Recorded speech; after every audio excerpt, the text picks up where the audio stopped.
भारत समाचार में। आइए देखते हैं खबरें विस्तार से। Sponsored by Shri Abhishek Enterprises, Electrical and Industrial Suppliers. समस्याओं को टी वर्क्स के तरीके से हल करना। टी वर्क्स भारत की सबसे बड़ी प्रोटोटाइप सुविधा महामारी के बाद से काम कर रही है। मशीनरी तक पहुंच के अलावा ये एमएसएमई, स्टार्टअप्स और कॉर्पोरेट्स के लिए पसंदीदा जगह है, क्योंकि ये एक ही छत के नीचे सिंगल विंडो के माध्यम से परामर्श, डिज़ाइन, इंजीनियरिंग, सोर्सिंग, फैब्रिकेशन और संबद्ध सेवाएं प्रदान करता है। टी वर्क्स बाधाओं को कम करने के लिए काम कर रहा है। एमएलसी के कविता का कहना है कि वो आबकारी नीति मामले में जांच एजेंसी को सहयोग करने को तैयार है। बीआरएस एमएलसी की कविता ने दोहराया कि उन्होंने कुछ भी गलत नहीं किया और दिल्ली आबकारी नीति मामले की जांच में केंद्रीय एजेंसियों के साथ सहयोग करेगी। उन्होंने भाजपा नेताओं के उन आरोपों को खारिज किया जिन्होंने दावा किया था कि उन्हें जल्द ही गिरफ्तार कर लिया जाएगा। आपने मुझ पर कई आरोप लगाए हैं, मैं सहयोग करूंगी क्योंकि मैंने कुछ भी गलत नहीं किया। तेलंगाना भाजपा अध्यक्ष बंदी संजय की टिप्पणियों पर प्रतिक्रिया देते हुए उन्होंने कहा कि उनके जैसे नेताओं ने बुलडोजर राज और डबल इंजन सरकार की पूजा जो की, वो वास्तव में विफल इंजन था। कर्नाटक के भाजपा विधायक के घर से 6 करोड़ रुपए बरामद। बेटा 40 लाख रुपए रिश्वत लेते पकड़ा गया। कर्नाटक के भाजपा विधायक मदल विरूपक्षप्पा के बेटे को शुक्रवार सुबह लोकायुक्त के बाद गिरफ्तार किया गया। कर्नाटक सरकार के भ्रष्टाचार विरोधी प्रहरी ने उसे 40 लाख रुपए की रिश्वत लेते पकड़ा।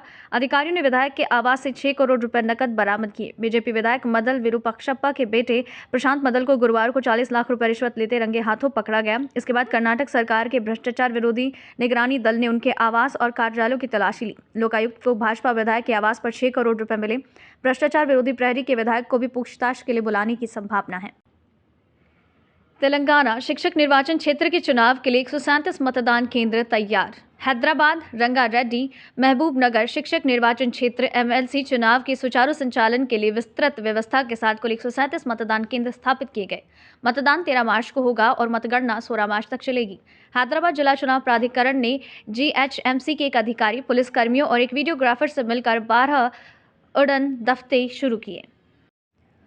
कांग्रेस नेता राहुल गांधी ने कैम्ब्रिज विश्वविद्यालय में एक व्याख्यान के दौरान केंद्र पर तीखा हमला किया, जिसमें आरोप लगाया गया कि भारतीय लोकतंत्र की बुनियादी संरचना पर हमला किया गया, जबकि ये भी दावा किया गया कि इजरायली स्पाईवेयर पेगासस का इस्तेमाल उनके फ़ोन में जासूसी करने के लिए किया जा रहा था। राहुल ने दावा किया कि उन्हें खुफिया अधिकारियों ने फ़ोन पर बात करते समय सावधान रहने की चेतावनी दी थी, क्योंकि उनकी कॉल रिकॉर्ड की जा रही थी।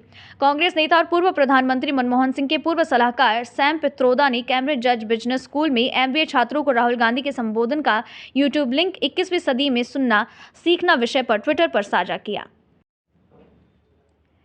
भोपालपल्ली में यहां के सरकारी अस्पतालों में लगभग 4000 गर्भवती महिलाएं पंजीकृत थी, जिसमें भोपालपल्ली, चीतल और महादेवपुर सामुदायिक स्वास्थ्य केंद्रों सीएचसी में 100 बिस्तरों वाला अस्पताल और 13 प्राथमिक स्वास्थ्य केंद्र शामिल हैं। जिले में 3931 पोषण किटों की आपूर्ति की गई थी। तेलंगाना के डीजीपी अंजनी कुमार ने यातायात दुर्घटना जांच पुस्तक का विमोचन किया। तेलंगाना के डीजीपी अंजनी कुमार ने गुरुवार को सेवानिवृत्त पुलिस अधिकारी तिरुपति रेड्डी द्वारा लिखित पुस्तक यातायात दुर्घटना जांच का विमोचन किया। इस अवसर पर बोलते हुए डीजीपी ने कहा, मारपीट, चोरी और अन्य अपराध जैसे अपराध व्यक्तियों से संबंधित है, लेकिन यातायात दुर्घटनाएं सभी के लिए परेशानी का कारण बनती है। प्रत्येक नागरिक को सलाह दी जाती है कि वो स्वेच्छा से यातायात नियमों का और विनियमों का पालन करें। भारत चीन संबंधों की वर्तमान स्थिति असामान्य, जयशंकर ने चीनी समकक्ष किन से कहा। विदेश मंत्री एस जयशंकर ने गुरुवार को अपनी चीनी समकक्ष किन गैंग को एक बैठक में बताया कि भारत चीन संबंधों की स्थिति असामान्य है, क्योंकि उनकी बातचीत द्विपक्षीय संबंधों में चुनौतियों का सामना करने पर केंद्रित है, विशेष रूप से सीमावर्ती क्षेत्रों में शांति की। पूर्वी लद्दाख में 34 महीने से ज्यादा समय से चल रहे सीमा विवाद के बीच जयशंकर की किन के साथ पहली मुलाकात G20 विदेश मंत्रियों के सम्मेलन में हुई। TSEAMCET 2023 के लिए कोई अंग्रेजी संस्करण का पेपर नहीं। Telangana state engineering, agriculture and medical common entrance test 2023 में कोई विशेष अंग्रेजी माध्यम का प्रश्न पत्र नहीं होगा, जो 7 से 11 मई तक आयोजित किया जाएगा। छात्रों को अंग्रेजी और तेलुगु के बीच प्रश्न पत्र का माध्यम चुनना होगा और अंग्रेजी उर्दू। डीजे के रूप में काम करने वाले हरीश की गुरुवार को साइबराबाद पुलिस आयुक्तालय के पेट बशीराबाद थाना के दुल्लापल्ली इलाके में अज्ञात लोगों ने चाकू मारकर हत्या कर दी। बाद में शव की शिनाख्त हुई। युवक पिछले 6 माह से इलाके में रह रहा था। वो पहले हैदराबाद के येल्ला रेड्डी गुड्डा में रह रहा था, जहां पर उसके दूसरे समुदाय की लड़की से प्रेम हुआ। जैसा कि लड़की के परिवार ने शादी के प्रस्ताव को अस्वीकार किया, हरीश दुल्लापल्ली में स्थानांतरित हो गया। हालांकि उसने लड़की से मिलना जारी रखा और उन्होंने चुपके से शादी कर ली। हरीश के माता पिता ने हत्या के लिए लड़की के परिवार वालों को जिम्मेदार ठहराया। उनका आरोप है कि लड़की के घर वालों ने लड़की के सामने ही हरीश की हत्या कर दी और हत्या के बाद उसे उठा ले गए। पीड़ित परिवार की शिकायत पर पुलिस ने कुछ संदिग्धों को हिरासत में लिया और उनसे पूछताछ की जा रही है। काकतीय मेडिकल कॉलेज के एनेस्थीसिया विभाग अध्यक्ष का तबादला। Kakatiya medical college KMC Warangal के एनेस्थीसिया पीजी मेडिकल छात्र डॉक्टर डी प्रीति की कथित आत्महत्या के मद्देनजर राज्य सरकार ने गुरुवार को हेड डॉक्टर के नागार्जुन रेड्डी को एनेस्थीसिया के प्रोफेसर के रूप में सरकारी मेडिकल कॉलेज भोपालपल्ली में स्थानांतरित करने के आदेश जारी किए। इस आशय का एक सरकारी आदेश 2 मार्च को स्वास्थ्य सचिव SAM रिजवी द्वारा गुरुवार को जारी किया गया। MNG कैंसर अस्पताल में नया ब्लॉक खुलने के लिए तैयार है। MNG कैंसर अस्पताल में 300 बिस्तरों वाले नए अस्पताल ब्लॉक के साथ तेलंगाना में जरूरतमंद रोगियों के लिए विशेष कैंसर देखभाल को अगले कुछ हफ्तों में उद्घाटन करने के लिए तैयार किया जाएगा। चिकित्सा उपकरणों के निर्माण, आंतरिक सज्जा और खरीद से संबंधित कार्य पूरे हो चुके हैं और 13 मार्च को होने वाले MLC चुनावों के बाद इस सुविधा के शुरू होने की उम्मीद है। IDA बोलाराम में रिएक्टर विस्फोट में 5 घायल। गुरुवार को संगारेड्डी जिले के IDA बोलाराम में कारखाने में रिएक्टर विस्फोट में श्रीकारा ऑर्गेनिक्स के 5 कर्मचारी घायल हो गए। 5 घायलों में से 3 90% से ज्यादा जले हुए जबकि 2 60% से ज्यादा झुलसे हैं। पीड़ितों को इलाज के लिए अस्पताल ले जाया गया। पुलिस ने बताया कि घायलों की हालत गंभीर है और IDA बोलाराम पुलिस ने मामला दर्ज कर लिया है। दीपिका पादुकोण ऑस्कर 2023 में प्रस्तुतकर्ता के रूप में शामिल हुई है। ये भारत के लिए गर्व का क्षण है क्योंकि दीपिका पादुकोण को ऑस्कर 2023 में प्रस्तुतकर्ता के रूप में घोषित किया गया। गुरुवार की रात दीपिका ने इंस्टाग्राम पर सभी प्रस्तुतकर्ताओं के नाम के साथ एक पोस्ट को साझा किया। सूची में Dwayne Johnson, Michael B Jordan, Riz Ahmed, Emily Blunt, Glenn Close, Troy Cotswood, Dwayne Johnson, Jennifer Connelly, Samuel L Jackson, Melissa McCarthy, Zoe Saldana, Donnie Yen, Jonathan Majors और किविस्टॉप भी शामिल हैं। अवैध शराब बेचने वालों के खिलाफ PD एक्ट के तहत मामले दर्ज करें। श्रीनिवास गौड़ ने आबकारी और मद्य निषेध अधिकारियों को राज्य सीमा चौकियों पर सतर्कता बढ़ाने और अन्य राज्यों से अवैध शराब बेचने वालों के खिलाफ मामला दर्ज करने का निर्देश दिया। हाल ही में अधिकारियों ने एक गिरोह को पकड़ा जो ओडिशा में निर्मित अवैध शराब की बिक्री में शामिल था और तेलंगाना में बेचने जा रहा था।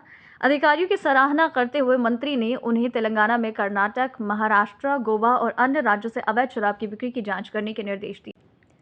भारत में 6 साल बाद टेस्ट जीता ऑस्ट्रेलिया। इंदौर में टीम इंडिया को 9 विकेट से हराया।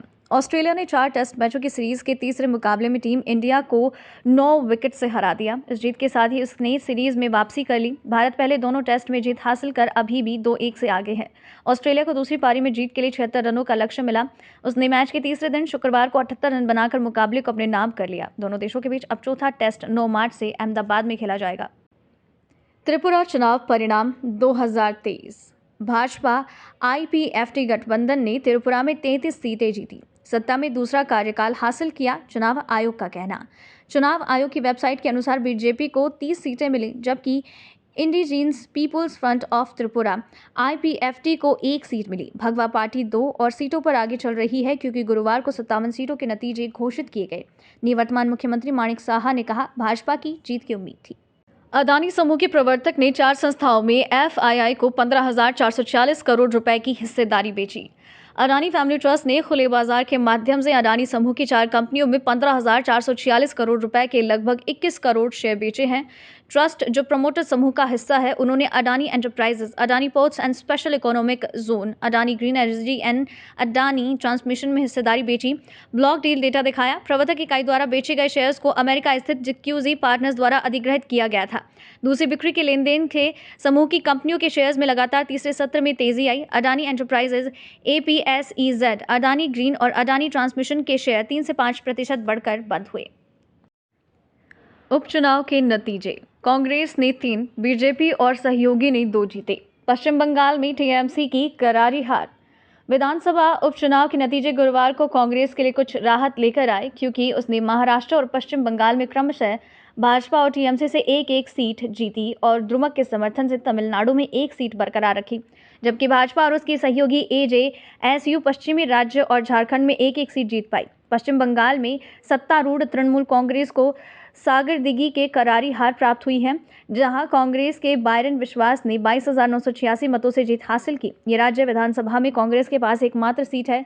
पश्चिम बंगाल की मुख्यमंत्री ममता बनर्जी ने आरोप लगाया कि कांग्रेस अभी के लिए इतना ही। लगातार खबरों के लिए बने रहिए हमारे साथ। नमस्कार।